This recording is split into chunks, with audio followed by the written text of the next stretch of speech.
Time now for Consumer Confidential with KTLA 5's David Lazarus. He is joining us live from the KTLA newsroom, and we're starting out, David, with mortgage rates climbing. Yeah, they are. And so anybody who's in the hunt for a home, it's getting a little tougher.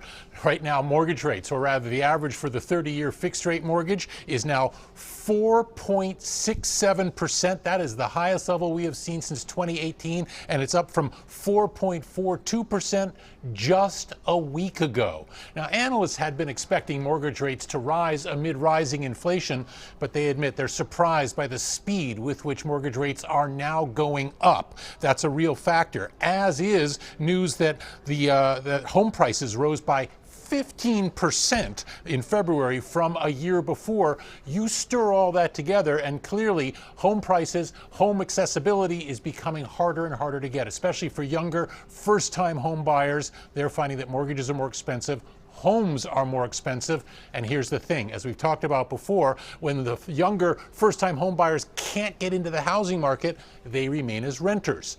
That in turn drives up rental demand and rental prices. So now you're in a situation where all housing costs are in a spiral upward, and that doesn't look like it's going to be changing anytime soon amid a situation where the Federal Reserve is now raising interest rates across the board to battle inflation.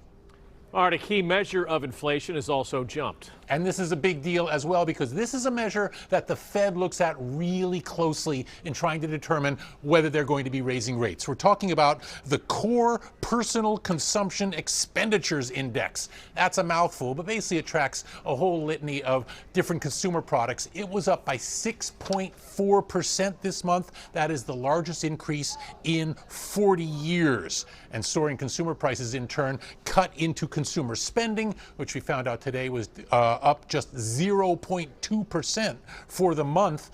Now, this makes it even more likely that the Fed is going to be more aggressive in raising interest rates. This month, they raised key interest rates by a 1/4 percentage point. It's now expected that when the Fed gets back together in May, a much more aggressive 1/2 point increase is almost a certainty at this point, which will raise borrowing costs for cars, homes, credit cards, the whole gamut.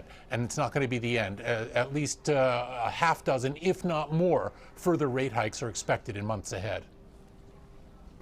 And then this is kind of a bummer. A voluntary recall of certain peanut butters has been launched. What's going on? This is a major bummer, because we're talking about Skippy peanut butter, which was one of the basic food groups of my childhood. Thank you very much. Nearly 162,000 pounds of Skippy peanut butter is being recalled. The reason? There are bits of stainless steel in some of the jars.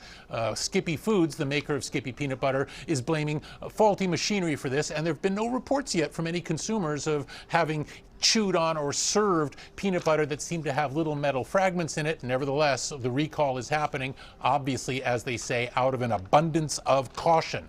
Now, the tainted peanut butter was sold in California and 17 other states, so you need to be prepared for this if you've got some Skippy at home. What we're talking about here is Skippy reduced fat peanut butter spread, and we're also talking about creamy peanut butter blended with plant protein. So it sounds like the chunky peanut butter that was a mainstay of my childhood, not affected by this. But if you've got any Skippy peanut butter at home, especially if you're serving it to your little ones, go to the Skippy site, see if that is part of the recall, and if you have any questions whatsoever, you return it to the store for a refund.